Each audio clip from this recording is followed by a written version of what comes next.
হে WhatsApp guys, কেমন আছো সবাই? আশা করি সবাই খুব ভালো আছো। র্যান্ডম ভিডিও চ্যানেলের মুভি এক্সপ্লেনেশন সিরিজে আজকের পর্বে আমরা অসাধারণ একটা হলিউড সিনেমা সম্পর্কে জানতে চলেছি, যে সিনেমাটার কাহিনী এত বেশি কমপ্লেক্স এবং এত টুইস্টে ভরপুর। সিনেমা দেখার লাস্টে তুমি বলবে এইটা আমি কি দেখলাম। মানে এই সিনেমা নিয়ে একটা ডায়লগই বলা যায়, সেটা হচ্ছে এই সিনেমার রাইটারের নাম আলামিন, সিনেমার পরিচালকের নাম আলামিন, প্রডিউসারের নাম আলামিন, নায়কের নাম আলামিন, নায়িকার নাম আলামিন, ভিলেনের নাম আলামিন, মানে সবকিছু একজনই। তো তোমার কাছে আমার কথাটা অনেক উইয়ার্ড লাগতে পারে, বাট সিনেমাটা যখন আমরা দেখা শেষ করবো তখন সিরিয়াসলি তুমিও এই একই কথা বলবে যে এটা কি সিনেমা দেখলাম। তো যাই হোক, সিনেমাটি রিলিজ পেয়েছিল 2014 সালে এবং এই সিনেমার মূল চরিত্র রয়েছে জনপ্রিয় অভিনেতা এথান হাউকে, যিনি একজন আমেরিকান অ্যাক্টর এবং রাইটার। তো যাই হোক, এই সিনেমাটার আইএমডিবি রেট কিন্তু খুবই ইমপ্রেসিভ। আইএমডিবি রেট হচ্ছে 10-এ 7.4। তো বুঝতেই পারছো কাহিনীতে কেমন দম রয়েছে এবং এই সিনেমাটি কিন্তু বেশ কিছু অ্যাওয়ার্ডও জিতেছে। তো বাড়তি কোনো কথা না বলে 2014 সালে রিলিজকৃত মাত্র 54 কোটি টাকা বাজেটের নির্মিত এই সিনেমাটি সম্পর্কে চলো আমরা খুবই সংক্ষেপে দেখে আসি। তবে তার আগে একটা বিজ্ঞাপন রয়েছে, বিজ্ঞাপনটা তুমি স্কিপ করতে চাইলে খুব ইজিলি স্কিপ করতে পারো। ডিসক্রিপশনে যাবে, ডুরাশনে ক্লিক করে স্কিপ করবে, রেগুলারলি বলার কিছু নেই। মূল ভিডিওতে তুমি চলে যেতে পারো, আমরা বিজ্ঞাপন প্লে করে দিচ্ছি।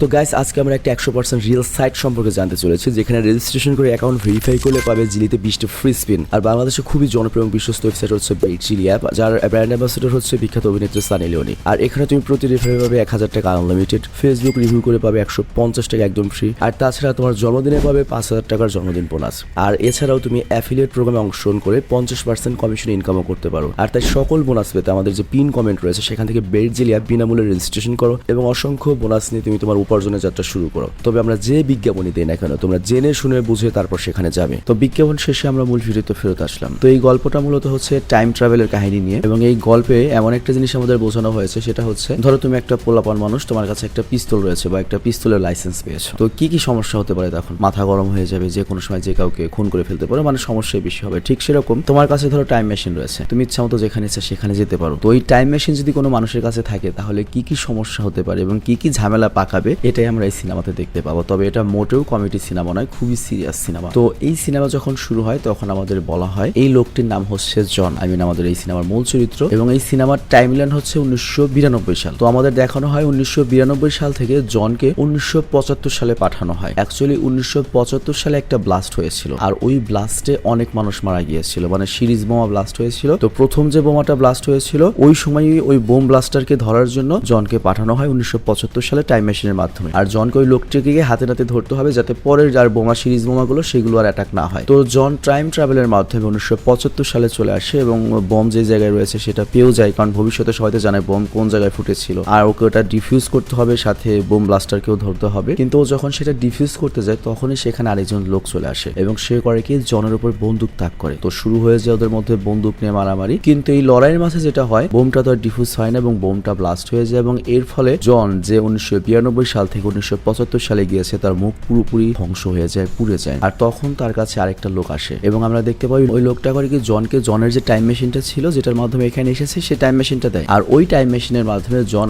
আবার করে কি 1992 সালে ফেরত চলে আসে, মানে ভবিষ্যতে আবার চলে যায়। তো জনের পুরো চেহারা যেহেতু পুড়ে গিয়েছে, এজন্য জনের চেহারায় প্লাস্টিক সার্জারি করা হয়, মানে পুরো চামড়াটাই নতুন করে লাগানো হয়। আর এ কারণে জনের চেহারা আগের মতো নেই, তার চেহারা পুরোপুরি বদলে গিয়েছে। তো যাই হোক, জন ধীরে ধীরে রিকভার করে এবং এর 1 বছর পরে জনকে তার জীবনের শেষ মিশন দেওয়া হয়। তো এরপর জনকে 1993 সাল থেকে অতীতে 1970 সালে পাঠানো হয়, মানে মোটামুটি 22 বছর আগে। তো ওখানে গিয়ে জন গোয়েন্দাগিরি শুরু করে, একটা বারটেন্ডারের জব শুরু করে। বাট ওই মুহূর্তে জনের কাছে একটা ছেলে আসে, আর তাকে দেখে জন তো পুরো শকড হয়ে যায়। ছেলেটার কেউ নয়, সে নিজেই, মানে ওর যৌবনের রূপ, ওর বয়স যখন 20-25 ছিল সেই সময়ের রূপ, মানে 1970-এর রূপ। তো যাই হোক, অতীতের যে জন রয়েছে, যুবক যে জন রয়েছে 1970 সালের, সে কিন্তু 1993 সালের বা ভবিষ্যতে জনকে চিনতে পারে না, কারণ হচ্ছে ভবিষ্যতে কি হবে সেটা তো সে জানে না। আর তাছাড়া প্লাস্টিক সার্জারির কারণে চেহারাও পুরো বদলে গিয়েছে। বাট ভবিষ্যতের যে জনটা এসেছে 1993 সাল থেকে, সে কিন্তু 22 বছর আগে 1970 সালের জনকে চিনে ফেলে। তো এই জন্য সে একবারে করে কি ওই ইয়ং জনের সাথে বা অতীতের জনের সাথে কথা বলা শুরু করে। তো ইয়ং জন যখন আমাদের ভবিষ্যতের জনের সাথে, যেটা বুড়ো জন, সে সাথে যখন কথা বলে তখন ও অনেক ইমপ্রেসড হয়ে যায়, যে এত সুন্দর করে কথা বলে, মানে ওর খুব আন্তরিক মনে হয়। আর এরপর ইয়ং জন, মানে অতীতের জন করে কি আমাদের ভবিষ্যতের জনকে তার কাহিনী বলা শুরু করে। সে বলে, আমি একটা অনাথ আশ্রমে বড় হয়েছি, তবে আমার মধ্যে ছোটবেলা থেকে কেমন যেন মনে হয়েছে একটা অদ্ভুত শক্তি ছিল। আর মজার ব্যাপার হচ্ছে আমি জন্ম নিয়েছিলাম মেয়ে হয়ে, আর ওই সময় আমার নাম ছিল হচ্ছে জেন। আর আমার মধ্যে যেহেতু অনেক বেশি একটা অদ্ভুত শক্তি ছিল, এই কারণে কেউ আমাকে কখনো দত্তক নেয়নি। তো যাই হোক, আমি মেয়ে হিসেবে জেন রূপে বড় হই। আর তারপর আমি নাসার একটা স্পেস প্রোগ্রামে অংশ নেওয়ার জন্য সুযোগ পাই। আর ওই জায়গাতে রবার্টসন নামের একটা ডক্টর ডক্টর ছিল, আর সে আমাকে মেডিকেল চেক আপ করে এবং জানতে পারে আমার মধ্যে ছেলে এবং মেয়ের দুটোই অর্গান রয়েছে বা হরমোন রয়েছে। বিষয়টা বুঝিয়ে বলি তোমাকে, আমাদের ছেলেদের শরীরে তো তোমার বাচ্চা ধারণ করার ক্ষমতা নেই, মেয়েদের শরীরে বাচ্চা ধারণ করার ক্ষমতা রয়েছে, বাট আমাদের ছেলেদের শরীরে যে অর্গানগুলো রয়েছে তার মাধ্যমে কোনো মেয়েকে প্রেগনেন্ট করা যায়। তো এখানে এই জেনের ভেতরে দুটো অর্গানই ছিল, তবে ওর স্টিক ছিল কিনা এটা এখানে বলা হয়নি। তবে এখানে উল্লেখ্য ডক্টর রবার্টসন কিন্তু এই বিষয়টা গোপন করে, ওকে আর বলেনি এবং এ কারণে ওকে স্পেস প্রোগ্রামেও নেওয়া হয়নি। তো তখন আমার কাছে মনে হয় যে আমার জীবনে এগিয়ে যাওয়ার আর কোনো রাস্তা নেই। আর তারপর একটা ছেলের সাথে আমার পরিচয় হয়, তাকে আমি ভালোবেসে ফেলি এবং তারপর আমরা রাশিয়া ইউক্রেন যুদ্ধ খেলি। কিন্তু একদিন সে আমার কাছে এসে বলে যে তাকে আমাকে ছেড়ে চলে যেতে হবে, আর তারপর সে চিরতরে চলে যাওয়ার কখনো আসেনি। আর চলে যাওয়ার পরে আমি জানতে পারি যে আমি প্রেগনেন্ট এবং আমি একটা বাচ্চার জন্ম দিই। কিন্তু ডক্টর আমাকে বলে যে আমার ডেলিভারি নাকি অনেক কমপ্লিকেটেড ছিল, কারণ আমার ভেতরে ছেলে এবং মেয়ে দুই ধরনেরই হরমোন ছিল। আর এই কমপ্লিকেশনের কারণে আমার যে মেয়ে হরমোন বা ফিমেল হরমোন ছিল, তবে মেয়ে হরমোন আমার মধ্যে বেশি ছিল, যার জন্য আমি মেয়েদের মতোই দেখতে ছিলাম এবং বাচ্চাও হয়েছে। কিন্তু এই প্রেগনেন্ট হওয়ার পর, বাচ্চা প্রসব করার পর আমার ভেতরে যে মেয়ের হরমোন ছিল সেটা পুরোপুরি ডেড হয়ে গিয়েছে, আর আমার ভেতরে এখন শুধুমাত্র পুরুষের হরমোন বা অর্গান রয়েছে এবং শীঘ্রই আমি একটা পুরুষে রূপান্তরিত হয়ে যাব। তো এই কথা শুনে আমার অনেক খারাপ লাগে, কারণ আমি সারা জীবন একটা মেয়ের মতো কাটিয়েছি। আবার তখনই আমি জানতে পারি হসপিটাল থেকে কেউ আমার বাচ্চা চুরি করে নিয়ে গিয়েছে এবং আমি আর কখনই আমার বাচ্চাকে খুঁজে পাইনি। তো এরপর আমি পুরোপুরি ভেঙে পড়ি, কিন্তু এর সাথে সাথে আমি আস্তে আস্তে ছেলে হতে শুরু করি। তো এর জন্য আমার নাম আমি জেন থেকে জন রাখি। তো এরপর কাহিনী আবার 1970-এ চলে আসে, ওই সময়ের বর্তমান সময়ে, যেখানে অতীতের জন ভবিষ্যতের জনকে গল্প শোনাচ্ছিল। এবং এখানে অতীতের জন বলে আমি জানি তুমি আমার গল্প বিশ্বাস করবে না, কিন্তু আমরা জানি ভবিষ্যতের যে জন এসেছে ওরা দুজন তো একজনই, তো সে তার নিজের কাহিনী কেন বিশ্বাস করবে না। তো ভবিষ্যতের জন বলে আমি তোমার কাহিনী বিশ্বাস করেছি, তোমার উপর আমার পুরোপুরি বিশ্বাস রয়েছে, তবে তোমার লাইফে যে কোনো সাহায্যের প্রয়োজন সেটা আমি করবো। আমি খোঁজ করবো যে তোমাকে ভালোবেসে প্রেগনেন্ট করেছে, কেন তোমাকে একা ছেড়ে চলে গেল, সেটা আমি নিজে গিয়ে এখন চেক করবো। তো এরপর সে করে কি টাইম মেশিনের সাহায্যে ওদেরকে নিয়ে যায় হচ্ছে 1963 সালে, যেখানে ওই ছেলের সাথে জেনের প্রথম দেখা হয়েছিল। তো এখানে 1970 সালের যে জন, পুরুষ জন, করে কি একটা হেড পরে ওই 1963 সালের 7 বছর আগের যখন ও মেয়ে ছিল তার সাথে দেখা করতে আসে। তো যাই হোক, এখানে জেনকে দেখে জন চিনতে পারে 1970 সালের, কিন্তু ওই জেন চিনতে পারে না, কারণ বুঝতেই পারছো জেন তো অতীতে রয়েছে, ও তো আর ভবিষ্যৎ কিছু যায় না, বাট ভবিষ্যৎ থেকে যে এসেছে সে তো অতীত জানতে পারবে। আর তাছাড়া এখন জন তো ছেলেও হয়ে গিয়েছে, চেনার কোনো কায়দাও নেই। বিষয়টা লক্ষ্য করো, আগে ছিল মেয়ে, তারপর হয়েছে ছেলে। তো এই জন্য মেয়ে জেন তো আর ছেলে জনকে চিনবে না, আবার ভবিষ্যতের জনের তো প্লাস্টিক সার্জারি করে চেহারাই চেঞ্জ হয়ে গিয়েছে। তো এই জন্য মাঝখানের যে ছেলে জন ছিল সে কিন্তু আবার ভবিষ্যতের জনকে চিনবে না। তো যাই হোক, এখানে যেটা হয়, অতীতে গিয়ে যখন ওই ছেলে জন ওই মেয়ে জেনের সাথে মিট করে, তখন ওরা দুজন দুজনকে দেখে ভালোবেসে ফেলে। আর এই বিষয়টা খুবই স্বাভাবিক, আমরা প্রত্যেকটা মানুষের আত্মকেন্দ্রিক, যে যাই বলুক আমরা নিজেদেরকে পৃথিবীর কারো চেয়ে বেশি ভালোবাসি। আয়নার সামনে যতবার আমরা যাই ততবার আমরা কোনো মানুষকে দেখি না। তো তুমি চিন্তা করো, কোনোভাবে প্যারালাল ইউনিভার্সে তোমার একটা মেয়ে ভার্সনের সাথে দেখা হলো, সে যদি দেখতে অনেক সুন্দরীও না হয়, তার পাশে যদি অনেক সুন্দরী মেয়েও থাকে, তুমি তোমার ওই ভার্সনকে ছিলে। তো এই ঘটনাটা এখানে ঘটে। আর এখানে ইয়ং জন এটাও বুঝতে পারে যে আমি সেই ছেলে যার সাথে জেনের দেখা হয়েছিল এবং তার সাথেই জেনের ফিজিক্যাল রিলেশন হয়েছিল, আর এরপর মা হয়েছিল। আর দূর থেকে 1992 সালের জন এই সবকিছু দেখছিল। তো এরপরও করে কি, জনকে এখানে রেখেই,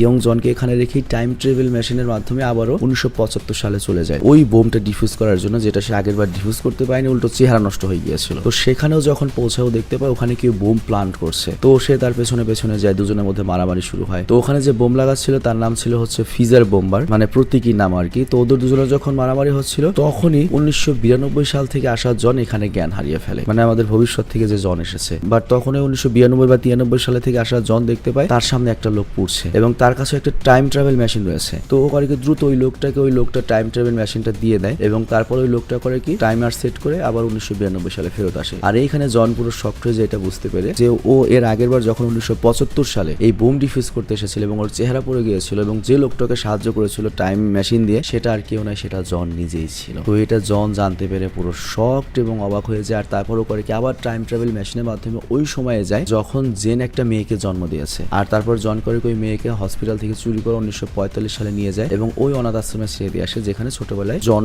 ছিল। তো জন ওই বাচ্চাকে সেখানে রেখে এসে আবারও যায় হচ্ছে 1963 সালে, যেখানে মেয়ে জেনের কাছে ওই 1970 সালের ছেলে জনকেও ছেড়ে এসেছিল এবং ওদের একসাথে কয়েক মাস কেটে গিয়েছে। তো যাই হোক, এরপর 70 সালের জনের সাথেও দেখা করে এবং ওকে বলে তোমাকে তো ফিরে যেতে হবে। তো 70 সালের জন বলে আমি আমার জেনকে ছেড়ে দিতে পারবো না, অনেক একা। বাট 92 সালের জন তখন বলে তুমি কি জানো না, বুঝতে পারছো না, যেই মেয়ে জেন সে তোমারই অতীতের একটা রূপ, তুমি কি এটা বুঝতে পারছো না? তো জন তখন বলে তো কি হয়েছে? আর এখানে জন তার নিজের ব্যাপারটা রিভিল করে, সে বলে তুমি কি জানো আমি তোমার ভবিষ্যতের রূপ, আর এই জন্য আমি তোমার সকল কথা বিশ্বাস করেছি, কারণ এগুলো আমার নিজেরই কথা ছিল। তো এই কথা শুনে 1970 সালের জন পুরো অবাক হয়ে যায়, কারণ সে প্রথমত পাস্টে ছিল একটা মেয়ে এবং এখন সে একটা ছেলে রয়েছে এবং ভবিষ্যতে সে এমন একটা মানুষ হবে যার সাথে তার চেহারাই মিল নেই। তো যাই হোক, এটা বুঝতে পারে ওই 1970 সালের জন করে কি, ভবিষ্যতে জনের সাথে যাওয়ার জন্য প্রস্তুত হয়ে যায়। আর ওইটাই সেই মুহূর্ত হচ্ছিল যখন জেনের বয়ফ্রেন্ড তাকে চিরতরে ছেড়ে গিয়েছিল। তো যাই হোক, এরপর টাইম ট্রাভেল করে ওরা করে কি পৌঁছে 1985 সালে। আর 1985 সালে কিন্তু আমাদের এই জন ওই টাইম ট্রাভেল কোম্পানিতে চাকরি নিয়েছিল এই এজেন্ট হিসাবে। তো যাই হোক, এখানে আমাদের ভবিষ্যতের জন যেটা করে, ওই 1970 সালের জনকে ওই এজেন্ট কোম্পানিতে নিয়ে যায় এবং রিকোয়েস্ট করে ওকে যেন এজেন্ট বানানো হয় টাইম ট্রাভেলে গিয়ে। আর এটাও এই জন্যই করেছে যাতে ওর বদলে এই 1970 সালের জন এই এজেন্টের কাজ করতে পারে এবং ও ভবিষ্যতে গিয়ে আরামের একটা রিটায়ারমেন্টের জীবন নিতে পারে এবং ভবিষ্যতে ওকে যেন টাইম ট্রাভেল না করতে হয় আর কোনো মিশনে না যেতে হয়। তো এর জন্য করে 1970 সালে জনকে ওই টাইম ট্রাভেলের এজেন্ট বানিয়ে দেয় আর নিজে আবারও 1975 সালে সেই সময়ে যায় যেখানে ওই বোম ব্লাস্টে বা ওই সন্ত্রাসীর হাতে 10,000 মানুষ মারা গিয়েছিল এবং বারবার ওই 1975 সালেও কিন্তু ব্যর্থ হয়েছিল। তো যাই হোক, 1975 সালেও যাওয়ার পরেও করে কি ওর যে টাইম ট্রাভেল মেশিনটা রয়েছে সেটাকে ডিকমিশন করার চেষ্টা করে। ডিকমিশন মানে হচ্ছে চিরতরে বন্ধ করে দেওয়া বা বাতিল করে দেওয়া। আই মিন ধরো সেনাবাহিনীর যে এয়ারক্রাফট ক্যারিয়ার রয়েছে, তারপর সাবমেরিন রয়েছে বা বিমান রয়েছে, ওগুলোকে যখন বাদ দেওয়া হয় সার্ভিস থেকে তখন ওটাকে বলা হয় ডিকমিশন, এরকম একটা কিছু। তো যাই হোক, ও যখন ওই টাইম ট্রাভেল মেশিনটা ডিকমিশন করতে যাচ্ছিল তখন সেটাতে আবার ইরোর চলে আসে। তার মানে এটা বন্ধ হয়নি এবং সে ইচ্ছে করলে আবারও টাইম ট্রাভেল মেশিনটা ব্যবহার করতে পারবে। তো তখন করে কি ওর কাছে যতগুলো পেপার ছিল তার মধ্যে একটা পেপারে ও ভবিষ্যৎ থেকে ওর বসের একটা চিরকুট পায় যার নাম ছিল রবার্টসন। তো রবার্টসন ওর জন্য একটা ক্লু লিখেছে যে কিভাবে ওই ফেজার বোম্বার বা সিরিজ বোম্বারের কাছে পৌঁছতে পারে যে 1975 সালে বোম ব্লাস্ট করেছিল, 10,000 মানুষের প্রাণ কেড়ে নিয়েছিল। তো ওই ক্লুর মাধ্যমে ফিজার করে কি ওই বোম্বারের কাছে পৌঁছেও যায়, কিন্তু ওই ফিজার বোম্বার তাকে মারার আগে তার যখন চেহারা দেখে তখন আমাদের জন পুরো অবাক হয়ে যায়। এটা আর কেউ নয়, এটা জনের রিটায়ারমেন্টের মানে আরো ভবিষ্যতের রূপ যখন ও বুড়ো হয়ে গিয়েছে এবং ওই বুড়োটা মূলত তার যে তোমার টাইম মেশিন রয়েছে সেই টাইম মেশিন দিয়ে 1975 সালে এসে বোম ব্লাস্টিং করছে। তো এটা দেখে ও পুরো শক, তো বুঝতে পারে না যে কিভাবে ও বোম ব্লাস্ট করতে পারে, এতগুলো মানুষের প্রাণ নিতে পারে। আর এখানে একটা বিষয় লক্ষ্য, মানুষ তার অতীত সম্পর্কে জানে, ভবিষ্যৎ সম্পর্কে কিন্তু জানে না। তো যেহেতু এই জন হচ্ছে 1993 সালের জন আর এই বুড়ো জন হচ্ছে যে বোম ব্লাস্ট করছে সে হচ্ছে 2011 সালের জন, তো এর জন্য তো ওই ভবিষ্যতের জন সম্পর্কে যায় না, বুড়ো জন সম্পর্কে কিছু যায় না। আর এখানে একটা জিনিস দেখতে পাই যে ভবিষ্যতের জন মানসিকভাবে কিন্তু অ্যাবনর্মাল ছিল আর এটার কারণ হতে পারে সে বারবার টাইম ট্রাভেল করার কারণে তার মস্তিষ্কে যে প্রভাবটা পড়েছে সে কারণে হয়তো সে আর নর্মাল নেই। তো যাই হোক, এখানে আমাদের বর্তমান জনকে ভবিষ্যতের জন বলে, মানে বুড়ো জন। তোমার মেশিনটা এখনো তো ডিকমিশন হয়নি আর তার রিপোর্ট তুমি কি কখনো তোমার এজেন্সিতে দিয়েছিলে? তো জনের তখন মনে পড়ে না, আমি তো এটা কখনোই করিনি আর এই কারণে তো আমি টাইম মেশিনে ট্রাভেল করতে পারি আর এই ব্যাপারে তো আমার এজেন্সি কিছুই জানে না। তো বুড়োজন তখন বলে, দেখো আমি যেই হই না কেন, আমি যে অবস্থায় থাকি না কেন, আমি তুমি, আর এই কারণে আমাকে তোমার একসেপ্ট করতে হবে। তুমি যেভাবে তোমার পাস্টের ক্যারেক্টারগুলোকে একসেপ্ট করেছো সেভাবে তোমার ফিউচারের ক্যারেক্টারকে, তোমার ফিউচারকেও একসেপ্ট করতে হবে। কিন্তু এখানে জন ওই বুড়ো জনের কথা শোনে না, কারণ তার কাছে বিশ্বাসই হয় না যে সে ভবিষ্যতে গিয়ে একজন কিলার হবে, বোম প্ল্যান করে মানুষ মারবে, 10,000 মানুষকে মারবে। তো এই জন্য সে করে কি তার যে বুড়ো বা ভবিষ্যতের ভার্সন রয়েছে তাকে গুলি করে মেরে দেয়। কিন্তু তারপরে ভবিষ্যৎ তো অবশ্যই বদলাবে না, আমরা জানি। এর কারণটা হচ্ছে এখনো আমাদের জনের কাছে টাইম মেশিন আছে এবং সে বারবার টাইম ট্রাভেল করবে, এর কারণে তার মস্তিষ্কে প্রভাব পড়বে এবং সে একটা সাইকোতে পরিণত হবে এবং এই দিনটা আবার আসবে এবং সে 10,000 মানুষকে মেরে ফেলবে আর তারপর তারই একটা জনের সে আবার তাকে মারবে। মানে এই জন ক্যারেক্টারটা টাইম মেশিনের কারণে পুরো একটা লুপের মধ্যে আটকে গিয়েছে যেখানে জন বারবার এক এক সালে যাচ্ছে। তো যাই হোক, এরপর জন তার টাইম ট্রাভেল মেশিনটা দেখতে থাকে আর এখানে আমরা এই সিনেমার পুরো প্লটটা বুঝতে পারি যেটা একেবারে কনফিউজিং এবং মাথা নষ্ট করে দেওয়া। তো এই মুভিতে যতগুলো ক্যারেক্টার ছিল তারা সবাই কিন্তু একজনই ছিল। আই মিন 1992 সালের যে জন, যে আমাদের মেন নায়ক জন মুসাওয়ালা, সে 1975 সালে যায় এবং ওখানে যে ফিজার বম্বারকে বাধা দেওয়ার চেষ্টা করে, বোম ডিফিউজ করার চেষ্টা করে, কিন্তু তখন সে যখন পুড়ে যাচ্ছিল ওইটাও জন ছিল এবং যে বোমটা লাগিয়েছে সেও জন ছিল এবং যে টাইম মেশিনটা দিয়ে গিয়ে দিয়েছিল সেটাও জন ছিল। এরপর 1970 সালে যায়, একটা বারটেন্ডার হয় আর সেখানে যে ইয়ং ভার্সনের যুবকের সাথে দেখা হয় সেটা তার ইয়ং ভার্সনের জন ছিল এবং এরপর এই দুজন যায় হচ্ছে আবার 1963 সালে, সেখানে তারা মেয়ে ভার্সন জেনকে দেখে, মানে সেও জন ছিল। দুজনের মধ্যে রাশিয়া ইউক্রেন যুদ্ধ হয় আর এর ফলে তাদের একটা মেয়ে হয়। আর তারপর আমাদের ভবিষ্যতের 1992 সালের জন করে কি তার 2 বছর পর বাচ্চা হওয়ার পরে সেই বাচ্চাটাকে চুরি করে যায় হচ্ছে